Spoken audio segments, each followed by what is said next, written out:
Chapter 3. These are the nations the Lord left to test all those Israelites who had not experienced any of the wars in Canaan. He did this only to teach warfare to the descendants of the Israelites who had not had previous battle experience. The 5 rulers of the Philistines, all the Canaanites, the Sidonians, and the Hivites living in the Lebanon mountains from Mount Baal-Hermon to Lebo-Hamath. They were left to test the Israelites to see whether they would obey the Lord's commands, which He had given their ancestors through Moses. The Israelites lived among the Canaanites, Hittites, Amorites, Perizzites, Hivites, and Jebusites. They took their daughters in marriage and gave their own daughters to their sons and served their gods. The Israelites did evil in the eyes of the Lord. They forgot the Lord their God and served the Baals and the Asherahs. The anger of the Lord burned against Israel, so that He sold them into the hands of Cushan-Rishathaim, king of Aram-Naharaim, to whom the Israelites were subject for 8 years. But when they cried out to the Lord, He raised up for them a deliverer, Othniel, son of Kenaz, Caleb's younger brother, who saved them. The Spirit of the Lord came on him, so that he became Israel's judge and went to war. The Lord gave Cushan-Rishathaim, king of Aram, into the hands of Othniel, who overpowered him. So the land had peace for 40 years, until Othniel, son of Kenaz, died. Again the Israelites did evil in the eyes of the Lord, and because they did this evil, the Lord gave Eglon, king of Moab, power over Israel. Getting the Ammonites and Amalekites to join him, Eglon came and attacked Israel, and they took possession of the city of palms. The Israelites were subject to Eglon, king of Moab, for 18 years.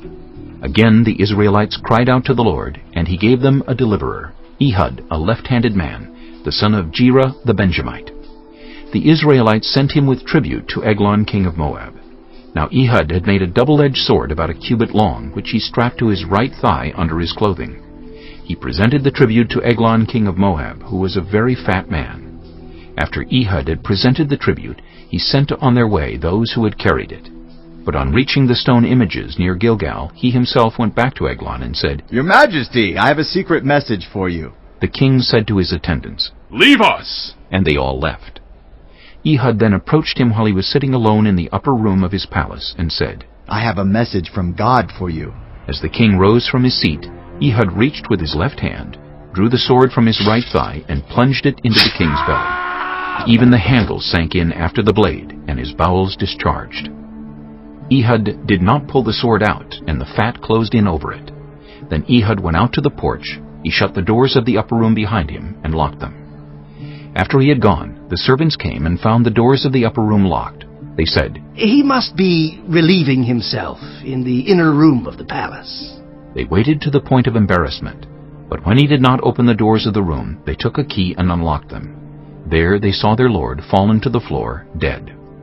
While they waited, Ehud got away. He passed by the stone images and escaped to Seirah.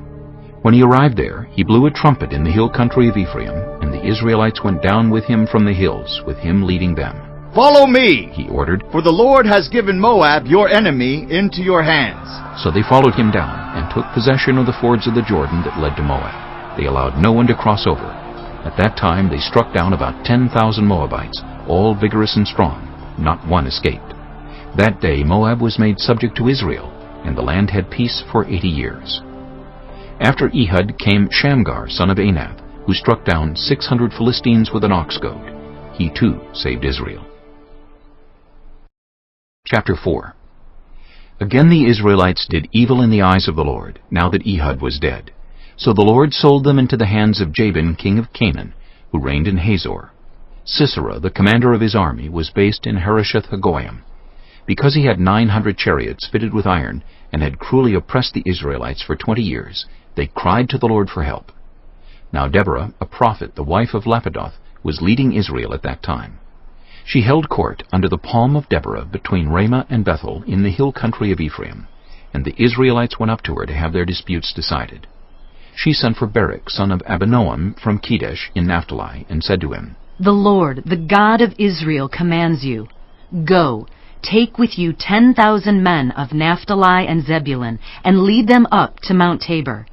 I will lead Sisera, the commander of Jabin's army, with his chariots and his troops, to the Kishon River, and give him into your hands." Barak said to her, "If you go with me, I will go. But if you don't go with me, I won't go." "Certainly, I will go with you. said Deborah. But because of the course you are taking, the honor will not be yours. For the Lord will deliver Sisera into the hands of a woman. So Deborah went with Barak to Kedesh. There Barak summoned Zebulun and Naphtali, and 10,000 men went up under his command. Deborah also went up with him. Now Heber the Kenite had left the other Kenites, the descendants of Hobab, Moses' brother-in-law, and pitched his tent by the great tree in Zaanaim near Kedesh. When they told Sisera that Barak, son of Abinoam, had gone up to Mount Tabor, Sisera summoned from Harosheth-Hagoyim to the Kishon River all his men and his 900 chariots fitted with iron. Then Deborah said to Barak, Go! This is the day the Lord has given Sisera into your hands. Has not the Lord gone ahead of you? So Barak went down Mount Tabor with 10,000 men following him. At Barak's advance the Lord routed Sisera and all his chariots and army by the sword, and Sisera got down from his chariot and fled on foot. Barak pursued the chariots and army as far as Harosheth-Hagoyim, and all Sisera's troops fell by the sword, not a man was left. Sisera, meanwhile, fled on foot to the tent of Jael, the wife of Heber the Kenite, because there was an alliance between Jabin, king of Hazor, and the family of Heber the Kenite. Jael went out to meet Sisera and said to him, Come, my lord, come right in. Don't be afraid. So he entered her tent, and she covered him with a blanket. I'm thirsty, He said. Please give me some water. She opened a skin of milk, gave him a drink, and covered him up. Stand in the doorway of the tent. He told her. If someone comes by and asks you, is anyone in there, say no. But Jael, Heber's wife, picked up a tent peg and a hammer, and went quietly to him while he lay fast asleep exhausted. She drove the peg through his temple into the ground, and he died. Just then Barak came by in pursuit of Sisera, and Jael went out to meet him. Come, She said. I will show you the man you're looking for. So he went in with her, and there lay Sisera with the tent peg through his temple, dead. On that day God subdued Jabin, king of Canaan, before the Israelites, and the hand of the Israelites pressed harder and harder against Jabin, king of Canaan, until they destroyed him. Chapter 5. On that day Deborah and Barak, son of Abinoam, sang this song. When the princes in Israel take the lead, when the people willingly offer themselves, praise the Lord. Hear this, you kings. Listen, you rulers. I, even I, will sing to the Lord. I will praise the Lord, the God of Israel, in song. When you, Lord, went out from Seir, when you marched from the land of Edom, the earth shook. The heavens poured, the clouds poured down water. The mountains quaked before the Lord, the one of Sinai, before the Lord, the God of Israel. In the days of Shamgar, son of Anath, in the days of Jael, the highways were abandoned, travelers took to winding paths. Villagers in Israel would not fight. They held back until I, Deborah, arose. Until I arose, a mother in Israel. God chose new leaders when war came to the city gates. But not a shield or spear was seen among 40,000 in Israel. My heart is with Israel's princes, with the willing volunteers among the people. Praise the Lord! You who ride on white donkeys, sitting on your saddle blankets, and you who walk along the road, consider the voice of the singers at the watering places. They recite the victories of the Lord, the victories of his villagers in Israel. Then the people of the Lord went down to the city gates. Wake up, Deborah! Wake up, break out in song! Arise, Barak, take captive your captives, son of Abinoam. The remnant of the nobles came down. The people of the Lord came down to me against the mighty. Some came from Ephraim, whose roots were in Amalek. Benjamin was with the people who followed you. From Makir, captains came down. From Zebulun, those who bear a commander's staff. The princes of Issachar were with Deborah. Yes, Issachar was with Barak, sent under his command into the valley. In the districts of Reuben, there was much searching of heart. Why did you stay among the sheep pens to hear the whistling for the flocks?